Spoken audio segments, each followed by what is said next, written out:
Hey everybody, it's Joe. I am late today. I had two flat tires today, and they seem unrelated. I found a separate cause for each. So that's just how some days go. I'm about 45 minutes into the golden hour, and I'm going to do some meditation for a while before I get on to my regular habits of, setting up camp. And I'm going to be glad that I checked in today and not beat myself up at all for days like these. I have to say, on the topic of not meeting our goals or running into frustrations, that today has been one of my very best days for simply not worrying. On both the first and the second flat, I took a look at my wheel. I saw it was flat. I got out the stuff to fix it, and I did. I am very well prepared with everything I need, and a backup, and a backup to the backup. So if something like that happens, not a big deal. I may not go as far as I had thought I might today. I may be late for my meditations, but none of that really matters. I simply do what I have to do and then move on. The only real casualty of these things is our ego. What I mean by that is our sense of competition with ourselves and others. I almost feel like every time someone uses the word ego, they should define it, right? Because it means so many things to so many different people. Like I said, in this case, it's about competition. It's about how far can I get. In a way, it's about escaping fear. It's about showing that I have the capability to move distances, or that I have the capability to get to the places I want to go. For example, last week I was heading south very quickly to avoid some cold weather, which was incredibly successful, by the way. I had a great time.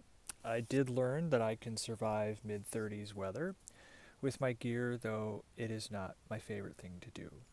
So I may get some better gear, or I may just avoid that kind of weather. Maybe some of both, who knows. But I think the important thing to realize is that the only casualty in times like this is our sense of ourselves, of what other people will think of us, whether they will judge us as lower status than otherwise. There's certainly that aspect of managing other people's expectations to any type of frustration. Because you, me, we can be happy no matter what we're doing. We choose if we're going to be happy about it. People have taught us to feel unhappy if we don't get certain goals met, whether we don't meet our standards and those of others. But we don't have to. We can feel happy, and hopefully you do wherever you are, no matter what you're doing, because you can always have that. You never need to feel bad or try to impress others, I guess, by damaging yourself. It's hard to explain this kind of stuff because it's wrong. You should just feel good all the time, right?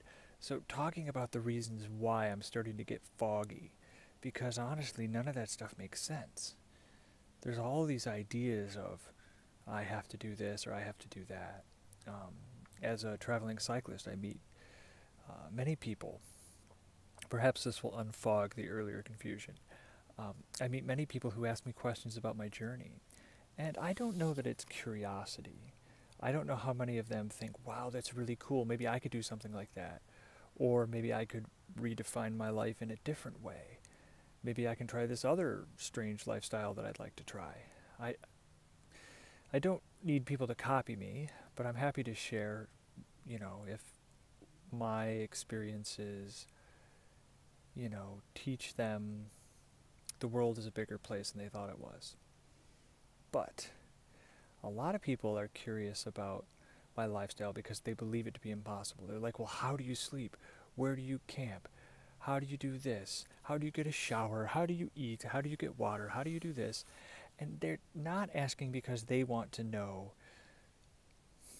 They're asking because, not curiosity. I had a guy tell me he had a very curious mind. I don't believe that's true.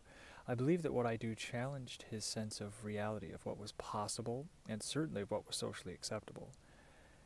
And,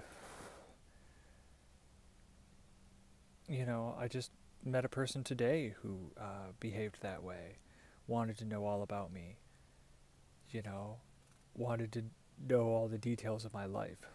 And it's funny how people will ask that, because it would be quite rude for me to go up to one of them and say, oh, well, where do you live? How do you sleep at night? You know, where do you eat? You know, how do all the details of your life fit together? But because I challenge people so much, and because what I do is so against the normal plan, part of the reason I like it, I guess, for those reasons, I think I attract a lot of people who would like to know, well, what is it? You know, what's going on here? And I'm learning not to be tempted to get sucked into those conversations with people who simply want to know because they don't think it's possible. It's almost like they want to catch me in something. Well, how do you do this, or where do you do that, or how do you charge up this, or how do you do that? It's like they want to catch me at something, like that I can't answer one of those questions, so that they can say, oh, ho, I told you so. It's impossible. There may be another part of them that would like to be free, that would like for me to prove that other part of them wrong. I think that's what's going on. Nightly noises. That's a wonderful thing, too, is learning not to fear them. Not to fear nightly noises. I think that's a Tolkien phrase. Heed no nightly noises? Something like that. It might be a Bombadil thing. Anyway. I'm here. I've got my Nag Champa. I'm going to do a little meditation and crank out my push-ups and call it good for today. I'm going to understand the people who question me and give them a fair amount of information depending on their tonality, depending on what their real agenda is. I have a lot to learn.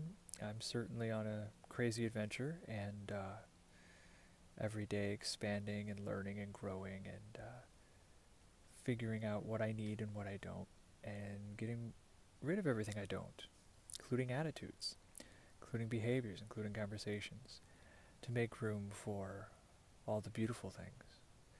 So let's leave it there. I like that ending. This is Joe Neely. This is my show, The Golden Hour. And you can find me on joeneely.net/goldenhour. Have a wonderful night.